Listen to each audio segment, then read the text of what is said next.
Hi, this is Tom Sheehy with the Sheehy Strategy Group here in Sacramento, talking with you today about California's economy, which is very big on paper, but it's struggling in practice.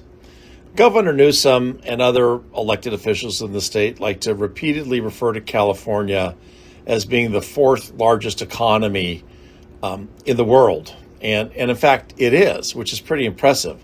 But also, when you think about it, there's 40 million people that live here, and any state or country with 40 million people are going to be in the top 10. That's just by design. But nevertheless, California remains one of the largest economies in the world for a reason.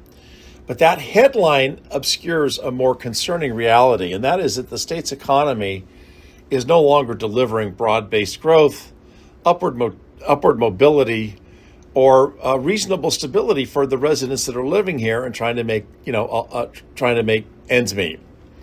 Yeah, California did recently move up to the fourth largest economy globally, but that shift had more to do with currency dynamics abroad than any meaningful job or economic gains here at home. On the ground, households are experiencing something very different: rising costs, fewer opportunities, and an economy that feels out of reach.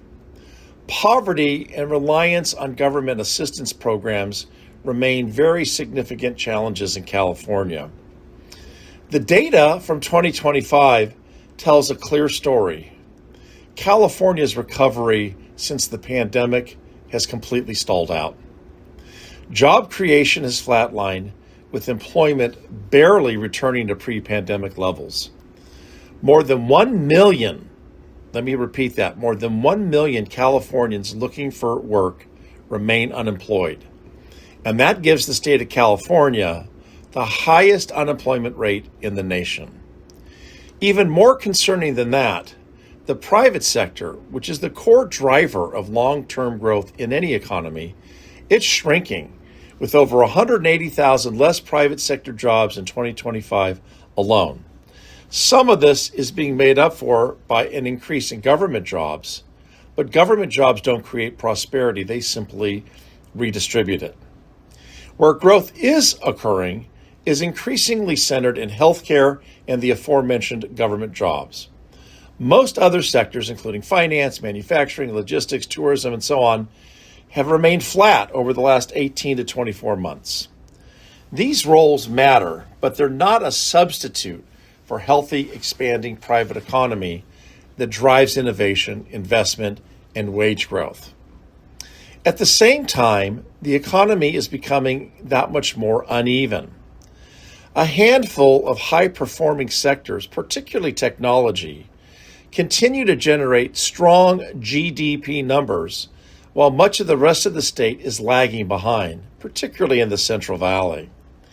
In practical terms, large parts of California are being left behind. While you may see many rich enclaves in the coastal areas of the state, you see scenes that are reminiscent of Appalachia in areas of the Central Valley. Layered on top of this is the state's cost structure. Housing, energy, and taxes remain the highest or among the highest in all of the nation. California also has some of the highest priced gasoline and electricity costs, driven in large part by the stringent environmental regulations. 2 major oil refiners have exited the state, and no new oil refinery has been built in California in over 50 years. What does this mean? This means that California's price of gasoline is on a razor's edge. Any disruption to the remaining handful of refiners will cause gasoline prices to spike up to $10 a gallon. These pressures are eroding real incomes and pushing workers and employers to look elsewhere, resulting in a steady outmigration of talent and capital. Just try getting a U-Haul to go one way from here to the East Coast. It's almost impossible. On the other hand, U-Haul is practically begging people to drive their U-Hauls back to the West Coast. That's a fact, it's not a joke.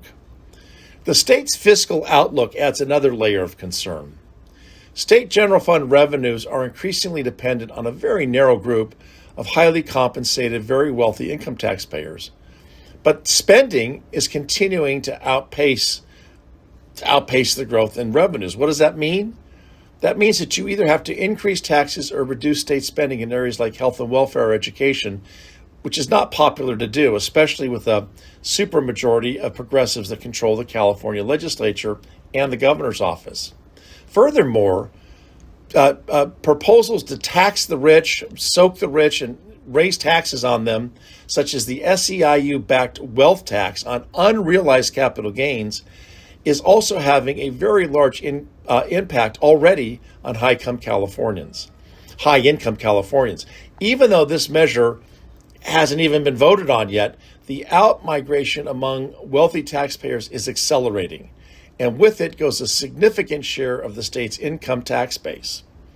These are not short-term fluctuations. They point to much deeper structural challenges that the state faces. For California, the path forward depends on restoring private sector job growth, holding on to the wealth it already has, and not forcing wealthy individuals to leave state, taking their capital and their jobs and their businesses with them. We want to improve affordability and reestablish California as a competitive place to do business, not drive businesses out with more labor regulations, environmental regulations, higher taxes, and higher costs on energy. All of these things are business killers. Key indicators to watch for include job creation, migration patterns, consumer spending, and new business formation. California still has many, many advantages besides just its weather. And these would include a good talent pool, good universities, a reputation for innovation, and an ability to have a global reach with its West Coast ports. But those strengths are no longer enough on their own. Without meaningful course correction, the state of California risks a prolonged period of economic stagnation.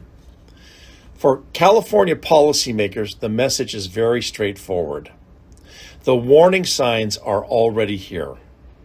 The question is whether the state will act on them or not. For the Sheehy Strategy Group in Sacramento, I'm Tom Sheehy. See you next time.